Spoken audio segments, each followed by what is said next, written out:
Minister, what are your fiscal anchors? Madam Chair, and I'd like to say thank you to the member of the committee. It's a real pleasure to see you. We have been very clear during the campaign that we will be balancing the operating budget in the next 3 years. That's your fiscal anchor? That is a fiscal anchor that we have been talking about and that we put in the platform. Are there more? We said that there will be a declining deficit to GDP over the same period. Okay, so the deficit to GDP ratio that you're claiming is supposed to decline, the PBO says that he doesn't think so. And he doesn't even think that you have fiscal anchors right now. Is he right? I would say different parliamentary budget officers have had a different view, I would say, than the one you're referring to now.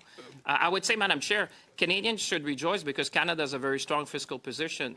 We have the lowest debt to GDP ratio in the G7. Minister, we have the lowest deficit to GDP ratio in the G7. Sticking on the deficit we are to only GDP one ratio, of two countries in the G7 your which fiscal has to a GDP ratio was supposed to be 1%. It's doubled right now.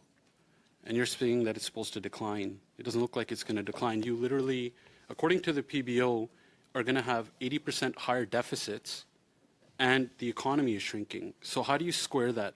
How do you square having higher deficits, a shrinking economy? Your deficit to GDP ratio is already double what you claimed it was supposed to be. How is it supposed to decline? Madam Chair, I have more confidence in Canadians and the Canadian economy perhaps than my colleague. Canada has a very enviable fiscal position. When you look at the G7, Madam Chair, and I attend these meetings, I chair them, you would say that our colleagues would say that Canada has a very stable fiscal position. We have the means of our ambition, and we're going to seize that generational opportunity. Having the lowest debt to GDP ratio and the lowest deficit to GDP ratio in the G7, plus a AAA credit rating, I would argue, and I know you're the official critics for finance, so you would know that, that is a pretty enviable position. Only Germany has a AAA credit rating in the G7, and Canada is one of them. You know, we have a Canada very strong has fiscal the position. Fastest shrinking economy in the G7, and saying that we would have the AAA credit rating is almost like a participation ribbon right now for Canadians waiting in food bank lines, because they're the ones who are suffering with your government spending. And again, you didn't answer the question specifically.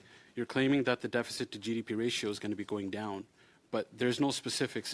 Are you saying that in this fantasy budget that somehow the GDP is going to massively grow at the same time having deficits that are going to be 80% higher than what even Justin Trudeau had, which is surprising?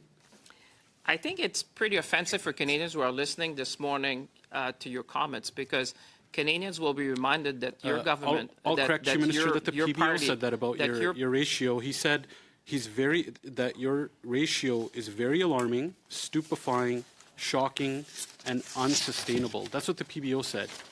We agree. Canadians agree. Do you agree? I would say there is Kevin Page said, and I quote, Madam Chair, is the PBO lying?